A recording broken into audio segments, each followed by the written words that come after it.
Oke, ketemu lagi dengan Edwin di channel analisis laporan keuangan. Untuk kali ini saya mau bahas PSAT ya, Pancaran Samudra Transport nih. Kita lihat ya kinerjanya bagus nggak berdasarkan laporan keuangan 2025 Q3-nya dari sudut pandang saya tentunya.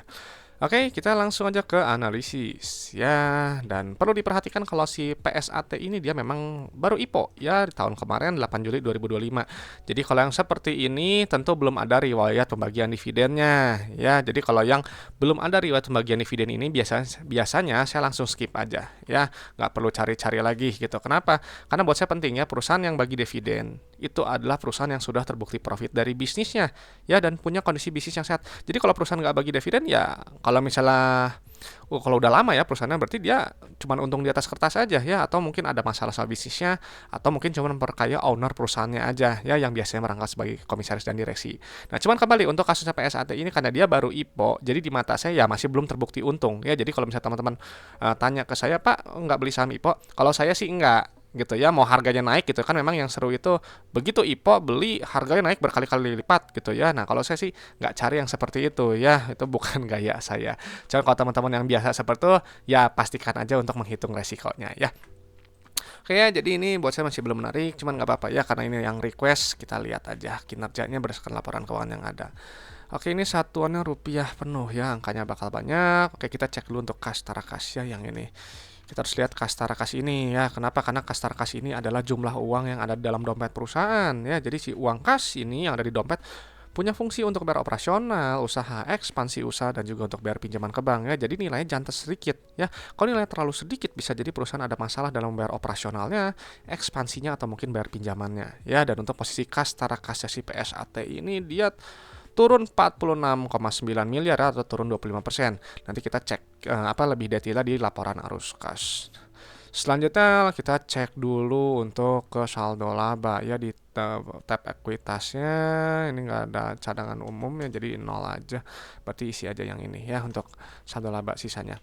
Kita harus lihat ya saldo laba ini. Kenapa? Karena si saldo laba ini adalah pos keuangan yang menunjukkan total akumulasi keuntungan yang telah dihasilkan perusahaan dari semenjak si PSAT ini pertama kali berdiri sampai sekarang 2025 Q3. Ya. Jadi si PSAT dari dulu pertama kali berdiri sampai sekarang 2025 Q3 telah menghasilkan total profitnya sebesar 109 miliar. Ya. Jadi ini sebenarnya kalau saldo labanya positif, dia bisa bagi dividen. Ya, karena syarat bagi dividen saldo labanya positif tadi. Gitu ya. Nah, kalau saldo labanya negatif ya kembalikannya dia nggak akan bisa bagi dividen dan artinya dia rugi melulu ya, termasuk kategori perusahaan yang bermasalah. Jadi kalau perusahaan bermasalah gitu ya, mau harganya naik berkali-kali lipat, ya saya tidak akan tertarik ya. Dan uniknya gini ya, ini untuk si saldo laba ini turunnya drastis sekali ya dari 1,1 T. Berarti sebelum ini udah untung 1,1 triliun ya. Sekarang jadi 109 ya. Kenapa? Karena mungkin di sini nih ya ada perpindahan. Jadi si saldo labanya pos keuangan itu dipindahkan sebagai jadi modal di setor. Ya jadi ini mah catatan akuntansi aja lah gitu. Cuman tetap kalau saya menghitungnya tetap dari saldo labanya gitu. Kalau dulu mungkin rasionya tinggi. Ya, kalau sekarang ya jadinya rendah nanti ya untuk kita lihat rasio saldo laba terhadap modal awalnya. Ini kita lihat dulu ya ekuitas miliknya. Oke, ini kita pindahin dulu sebentar.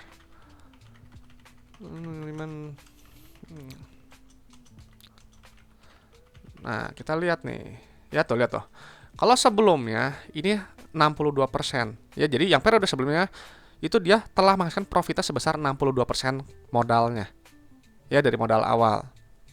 Salah maksudnya 62 kali dari modal awalnya. Jadi kalau modalnya 1 miliar gitu ya, itu telah profitnya 62 miliar ya di luar dividen. Tuh lihat aja tuh, modal 20 miliar, profitnya 1,1 triliun.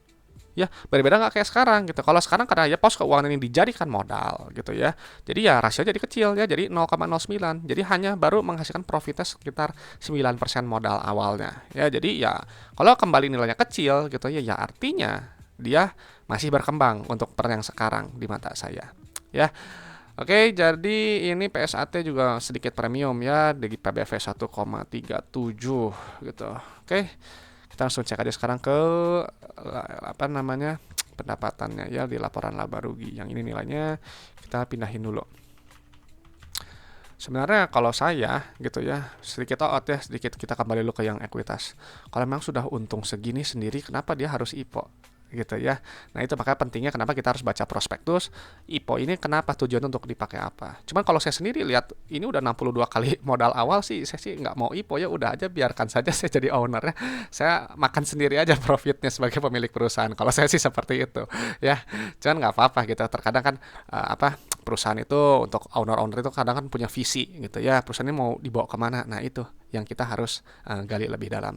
Oke, kembali lagi sekarang ke pendapatan ya, harus dilihat kenapa pendapatan gitu ya, karena pendapatan ini adalah pos keuangan yang menunjukkan pertumbuhan perusahaan ya. Jadi perusahaan yang baik pendapatan cenderung bertumbuh ya, artinya barang atau jasa yang ditawarkan perusahaan gitu ya itu dibutuhkan oleh pasarnya, dibutuhkan oleh market. Memang ini PSAT ini kan transport ya, dia bagian distribusi batu bara gitu. Oke, jadi memang mungkin lagi naik juga gitu ya, mungkin iklimnya lagi bagus gitu ya, jadi ada kenaikan pendapatan sekitar 101 miliar ya, atau sekitar 14%. Nanti sih pendapatan dikurangi oleh harga modal barang atau jasa ya. Tunggu sebentar, kepencet tadi. Oke ya, nanti akan muncul laba bruto. Ya, ini penting kita harus lihat. Kenapa? Karena laba bruto ini untuk melihat inti efisiensi perusahaan. Ya, untuk melihat kemampuan perusahaan juga menempatkan harga jual barang atau jasanya di atas harga modalnya. Jadi gross profit margin.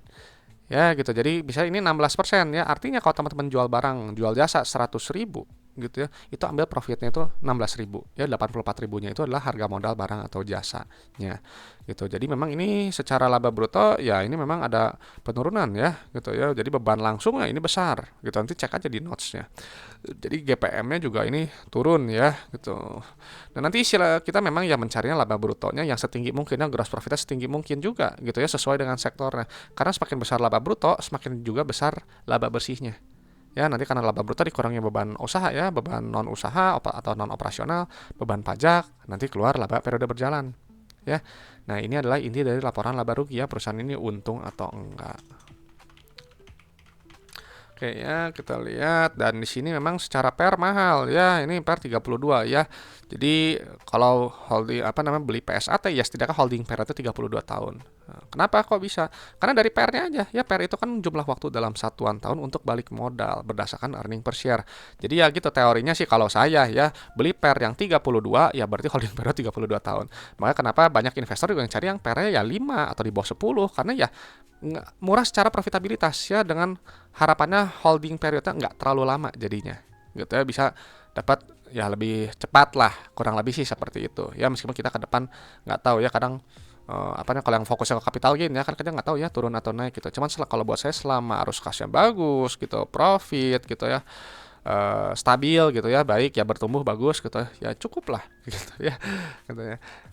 Oke ya, jadi tadi ini kinerja laba bersih memang turun sekali ya, turun berapa persen ya? Turunnya 75% ya, gitu. Jadi makanya ini juga menyebabkan si PR-nya, EPS-nya kan kecil, PR-nya jadi tinggi ya. Selanjutnya kita langsung cek ke bagian arus kas ya, ini sering dilupakan oleh berita dan analis. Kita cek dulu yang utama itu adalah penerimaan kas, penerimaan kasnya ya, ini yang paling atas ini. Nah ini harus kita pindahkan ya, kenapa? Karena si penerimaan kas ini dia berbeda dengan pendapatan. Kalau pendapatan ini sifatnya akrual ya, jadi diakui cuman dicatat di atas kertas saja. Tapi kalau penerimaan kas ini menghitung jumlah uang yang benar-benar customer bayar ke perusahaan ya dari hasil jual barangnya gitu. Jadi ini kan rasionya tinggi nih ya, 101%. Artinya customer bayarnya selalu full ya. Teman-teman jual barang 100 juta, customer bayarnya 101 juta. Nah 1 juta lebihnya itu bisa jadi piutang yang sebelumnya belum tertagih ya. Makanya penerimaan kas itu harus tinggi, karena kas digunakan tadi untuk bayar operasional, ekspansi, dan juga untuk bayar pinjaman ke bank ya. Jadi si PSAT dia bilang pendapatannya 792 miliar, penerimaan kasnya 801 miliar, sekarang digunakan untuk operasional ya, pemasok atau bayar supplier, karyawan, operasional lah ya. Nanti keluar net CFO yang ini nilainya ya. Ini wajib positif nilainya. Kenapa? Karena kalau dia positif artinya bisnisnya menghasilkan uang tunai ya, nyata bisnisnya gitu. Kalau dia negatif ya artinya uangnya habis hanya untuk bayar operasional aja ya, nggak menghasilkan uang tunai.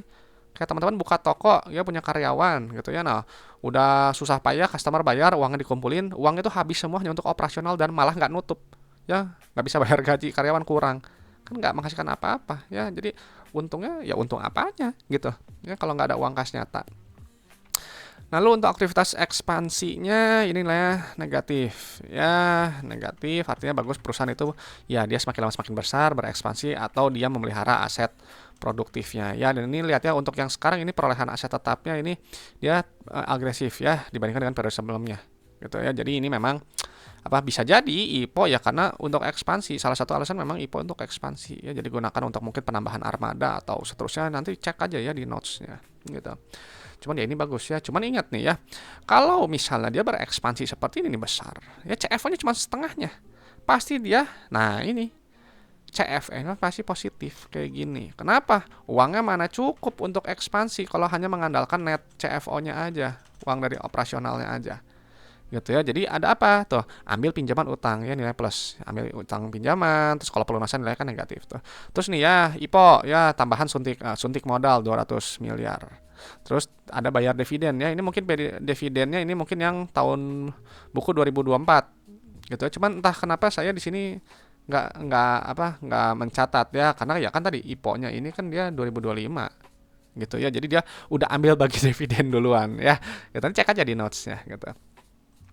Oke, terus juga ya tadinya positif ya. Jadi ini polanya plus, min, plus, dan ada penurunan kas tara kas ya. Kalau ada penurunan ada kas tara kas, artinya perusahaan harus keluar uang dari dalam dompetnya. Ya, nah jadi memang kalau yang seperti ini gitu, yang baru IPO ini saya biasanya lihat yang pas sudah di periode setelahnya ya, di tahun buku yang berikutnya. Gitu, misalnya kan yang terdekat ini nanti 2026 Q1. Nah, kalau yang punya ini terus mau request, nanti tulis aja gitu ya. Nanti kita bahas di 2026 Q1-nya. Gitu, karena sekarang kan masih Q4 ya, memang udah Q1 gitu, cuman kan pembahasan berikutnya masih di Q4 ya. Oke, jadi secara arus kas ini ya oke lah gitu ya, CFO-nya masih positif gitu ya, cuman ya harus diantisipasi kalau peminjaman utang bank biasanya kadang kan ada bunga yang harus dibayar yang nanti menggerus si saldo laba earning per share sama arus kas sisanya.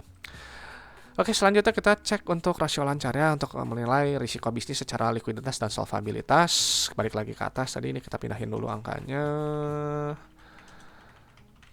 1 ya, 2.0 ya, 0. Oke, lalu untuk liabilitas jangka pendeknya. Ini nilainya kita pindahin. Oke. Ya ini menarik ya, kenapa? Karena nih, kadang perusahaan shipping kayak gini dia kadang ya posisi rasio lancar dan kasnya kadang lemah gitu ya, kecil gitu. Tapi di sini kuatnya dia di 2,6 rasio lancarnya, dan rasio kas juga ini oke di 0,6 ya. Jadi dia secara rasio lancar dan kas saya rasa ini masih cukup aman. Cuma selalu kita harus cek untuk short term debt-nya. Short term debt-nya ada apa aja nih untuk si PSAT ya. Dia utang bank jangka pendek, accrual ya, utang bank ya, berarti ambil cuma dua pos ini aja, utang bank jangka pendek sama yang ini utang bank ya. Kita pindahin dulu. Oke, mana tadi utang bank 50 miliar ya, ditambah dengan 27 miliar ya. Nah ini jadi utang bank yang jangka sekarang memang 77,6 miliar ya. Kalau yang sebelumnya ini cuman ada yang ini aja ya. Nah ini lihat nih ya, ini secara rasio kas terhadap short term debt ini kuat sekali ya, 1,75. Jadi dia dengan uang kas yang ada bisa melunasi pinjaman ya yang jatuh tempo kurang dari setahun dengan ini lunas ya. Utang di bank 77,6 miliar, tapi uang kasnya 135 miliar ya, jadi lunasi aja gitu. Jadi ini sih aman ya, secara untuk jangka pendek kelihatannya aman gitu. Lalu untuk jangka panjangnya dipindahin dulu angkanya.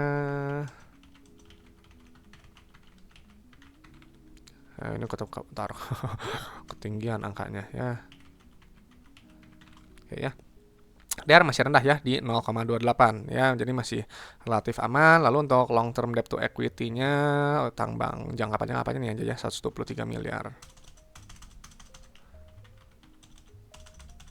Oke ya, ini lihat ya, long term debt to equity juga masih di bawah 0,1 ya, jadi ini masih sehat gitu. Lalu tapi ini ya perlu digarisbawahi bahwa total debt ini naik kurang lebih ya 30 miliar lah gitu ya. Jadi kalau posisinya seperti ini gitu ya, meskipun rasionya ini terlihat kuat, harus dipastikan gitu ya di kedepannya, di kuartal-kuartal berikutnya ini CFO-nya tetap positif ya, sehingga dia nanti bisa melunasi si pinjamannya. Karena ini kalau udah sekali ini positif kan di Q4 juga pasti positif nih kemungkinan ya. Nah baru bisa dimulai dihitung itu dari di 2026 Q1 ya. Jadi gitu aja. Oke, jadi si PSAT setelah saya pindahkan data-data keuangannya ya, perusahaannya ya memang belum menarik ya. Buat saya sih belum terbukti untung karena nggak ada riwayat pembagian dividennya terutama 3 tahun ke belakang ya, karena baru IPO ya, jadi masih bisa dimaklumi. Lalu untuk saldo laba ya positif ya, bagus, memang dia jadinya bertumbuh ya statusnya di di bawah 1 di 0, telah menghasilkan profitnya 0,09 kali modal awalnya masih 9%. PBV ya masih premium ya menurut saya di 1,37, PER juga menurut saya kemahalannya 32 kali gitu.